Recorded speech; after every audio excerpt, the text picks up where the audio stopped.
Hi guys, I never stopped them from using their version of the character, ever. It seems the corporate execs may have been greedy and stingy and locked it away out of spite and wouldn't even share 1%, even though mine came first. Our tables were next to each other at Comic-Con. I was forced to defend my version of the character. Click to hear more. I would have lost the version of my character and was forced to defend the rights to my creation, or I would have legally lost the rights to my own creation.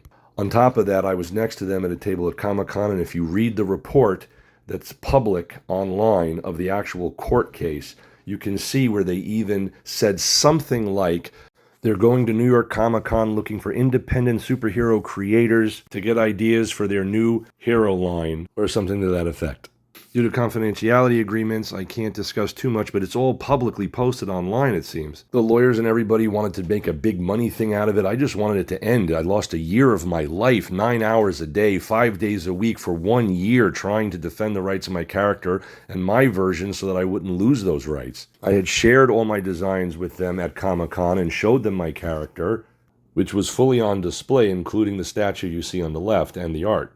As mentioned, my copyright came first and they settled out of court because I did not want this to continue and I was not looking for a big payday. I just wanted it to end. I hold no grudge against them, and I don't think it was the creators who were making the problems as much as it was the corporate legal people potentially, is what I'm wondering. Please share the truth because the fans deserve to know, and I'm glad that this came out finally because I've been suppressed for such a long time. So now that it's publicly posted online, I'm only saying what is publicly posted. Maybe it was a coincidence. I'm totally open to them bringing back the character if we could work anything fair out. I'm super flexible and easygoing. I'm happy to get these characters back out, especially their version and my version. Why not? There's enough room. Let's just work out a fair deal and make something happen.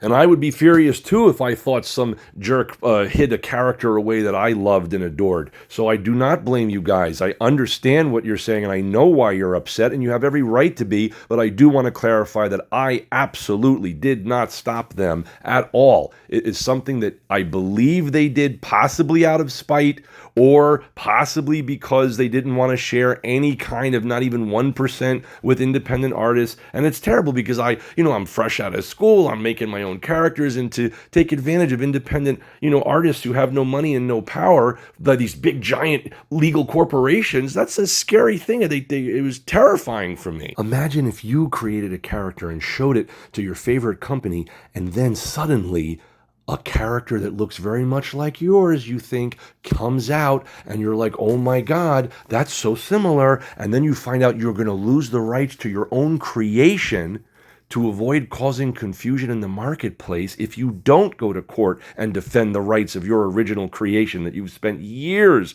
creating, years before that company even existed. Imagine if you were going to lose everything. And the big companies refused to even work anything out with you. Imagine being laughed at and told, oh, you're just an independent artist. You can't do anything. Go ahead, sue us. And then imagine having the most wealthy corporate legal people terrorizing you on a daily basis for a year. What would you do? Imagine how you'd feel. Now, as you know, there's a confidentiality agreement. And of course, I'm not saying anybody did anything like that to me, because that would be horrible if someone did that to me or any other independent artist. But I did feel that somebody had to stand up to the big giants, as small as I was at the time. And I did get some really nice messages from some really wonderful Yu-Gi-Oh fans who were kind enough to thank me for creating my character, Ravedactyl, which may have possibly been the inspiration for the other character that you guys see there. And I was really touched when he said that he thought my character may have potentially been an inspiration to create the version that you guys got later, and that it may not have existed otherwise. If anybody knows anybody at Yu-Gi-Oh, please tell them I'm happy to work anything fair out with them and to please reach out to me.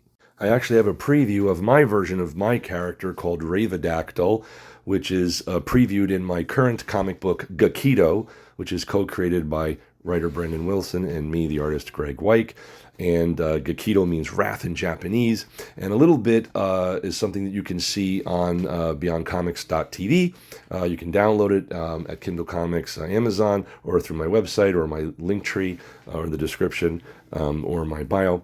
And you'll see links there as well if you want to check out that. Hopefully I'll be able to raise enough to put out my character Ravedactyl, Life Beyond Death. It's a very intense script about a human who stumbles upon ancient alien technology, and originally the armor was not worn by a human but by an alien. It's a very interesting, deep storyline, and what if mythology was not myth but fact, and it gets to the truth behind bridging the gap between the past, present, and future. It's a very intense story about a character who's lost the will to live and who stumbles upon this ancient alien technology and discovers the beauty in trying to find a purpose to go on and continue, with some major exciting twists and turns in it. And we also have the star of Mortal Kombat, Kari Hiroyuki Tagawa, who played Shang Tsung, your soul is mine, finish him, in the original and other newer version of Mortal Kombat, and the video game Mortal Kombat 11 and the other games as well. He's just incredible. He's an absolute dream come true to be a part of the project as our supervillain. He's also making a cameo in the Gakido comic book as Lord Shinryu, a different character. So guys, thank you so much for listening. I hope that clears it up. You guys deserve the truth, and that is the truth. Thank you so much for all your support to us independent artists and writers and creators. And finally, hopefully I'll be able to start releasing all this work and everything after all these years. It's been really scary to be locked away like this. With my characters and things like that as well. And I hope you guys have enough room in your hearts for all of our characters, and I hope we can bring everything back in a wonderful way together. Anyway, please make sure to like, follow, share, subscribe, as they say in comic books, to be continued. This is independent comic book artist, writer, and director Graig Weich from BeyondComics.tv. This guy wants to draw you in his comic book. That is dope. I love that idea. Oh my god. Because there's a new superhero in town. Look that way. Oh.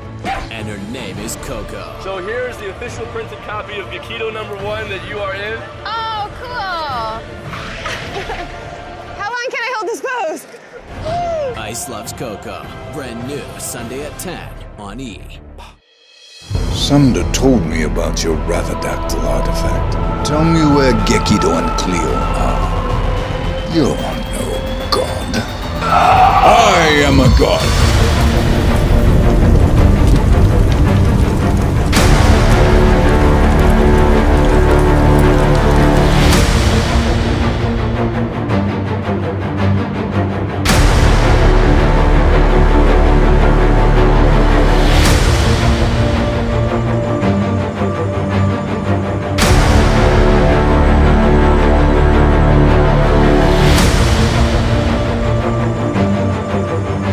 Go to BeyondComics.tv to order your exclusive limited edition signed original copy.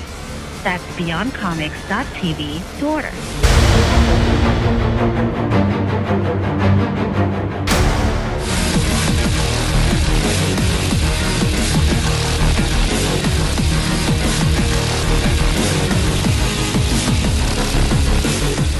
Upcoming issue of Gakido #1 from Beyond Comics. Post your comments below and make sure to subscribe, follow, and share. Thanks for watching, guys.